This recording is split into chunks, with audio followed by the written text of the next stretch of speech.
आज देखिए Gauss theorem की तीसरी एप्लीकेशन की बात करेंगे। Electric field due to uniformly charge spherical shell. सबसे पहले जो है शेल लेट किया जाएगा।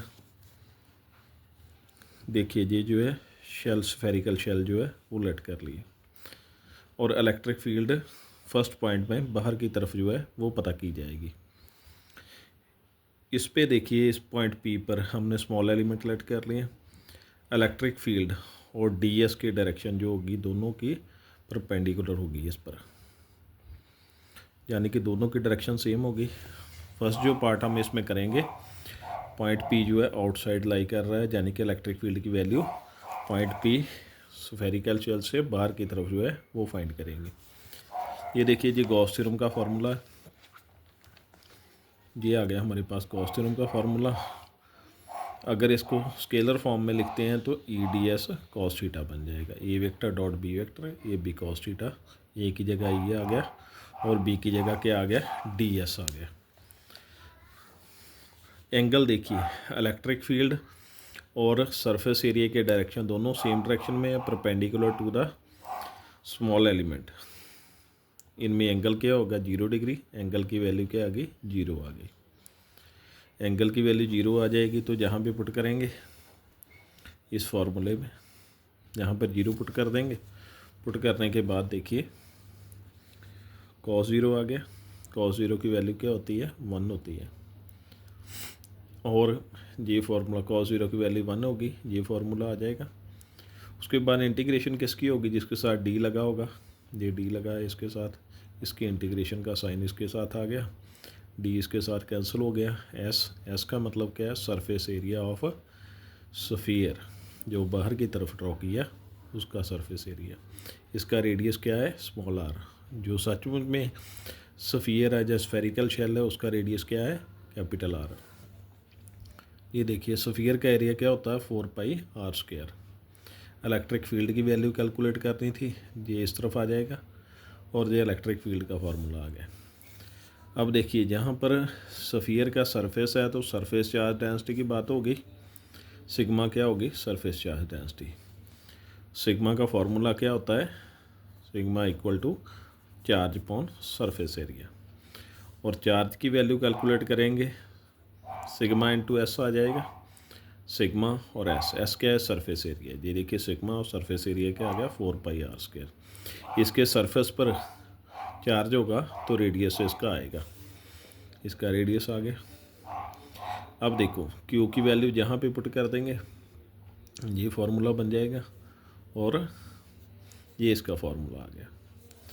अब देखिए ये आ गई इलेक्ट्रिक फील्ड बाहर की तरफ आ गई और अब किस पर फाइंड करनी है, on the surface of shell. Surface of shell पर देखिए जो रेडियस है वो कैपिटल आर है। स्मॉल आर किसके लिए था, इस पॉइंट पी के लिए जो कि आउटसाइड था इसके।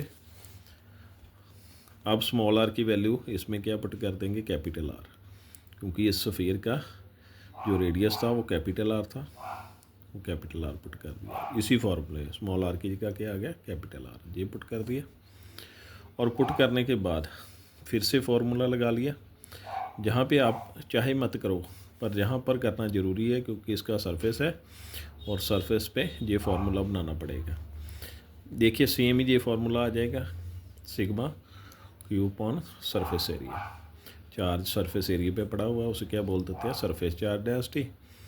क्यू की वैल्यू फाइंड करोगे सिग्मा इंटू एस, यानी एस सरफेस एरिया।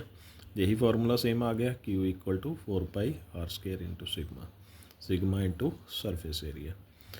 उसके बाद देखिए ये जो क्यू की वैल्यू है जहाँ पे पुट कर देंगे ये बन जाएगा, r² के साथ r² कैंसिल हो जाएगा और 4π के साथ 4π कैंसिल हो गया। बचा क्या, सिग्मा अपॉन एप्सिलॉन नॉट। ये इसके सरफेस पर इलेक्ट्रिक फील्ड की वैल्यू आ जाएगी। अब इन साइड पता करना है तीसरे पॉइंट में। तीसरे पॉइंट पर क्या पता करेंगे, इन साइड इसकी वैल्यू जो है हम वो कैलकुलेट करेंगे। इन साइड देखिए, इन साइड क्या है, चार्ज की वैल्यू क्या हो जाएगी, 0 हो जाएगी। चार्ज की वैल्यू अगर 0 हो जाएगी क्योंकि खाली जगह है, हॉलो है ये, तो हॉलो होगा तो चार्ज की वैल्यू क्या होगी, 0। इसमें चार्ज की वैल्यू 0 हो गई, चार्ज की वैल्यू 0 पुट कर दो। इलेक्ट्रिक फील्ड की वैल्यू क्या आ जाएगी, 0 आ जाएगी। इसमें भी पुट कर सकते हो आप और इस फार्मूले में भी पुट कर सकते हो। यहाँ पे पुट करोगे तो भी 0 आ जाएगी वैल्यू। इलेक्ट्रिक फील्ड की वैल्यू इनसाइड क्या होगी, 0। ये आ गई इलेक्ट्रिक फील्ड की वैल्यू आउटसाइड। और ये वाली कौन सी है, ये सरफेस वाली है, या इसे बोल सकते हो ग्राफ के लिए ये सरफेस वाली हो गई हमारे पास। और इन साइड क्या आ गई, 0। अब ग्राफ देखिए इसका, ये ग्राफ है, ये इन साइड हो गया, वो पॉइंट इन साइड ही है, ये 0 हो गया।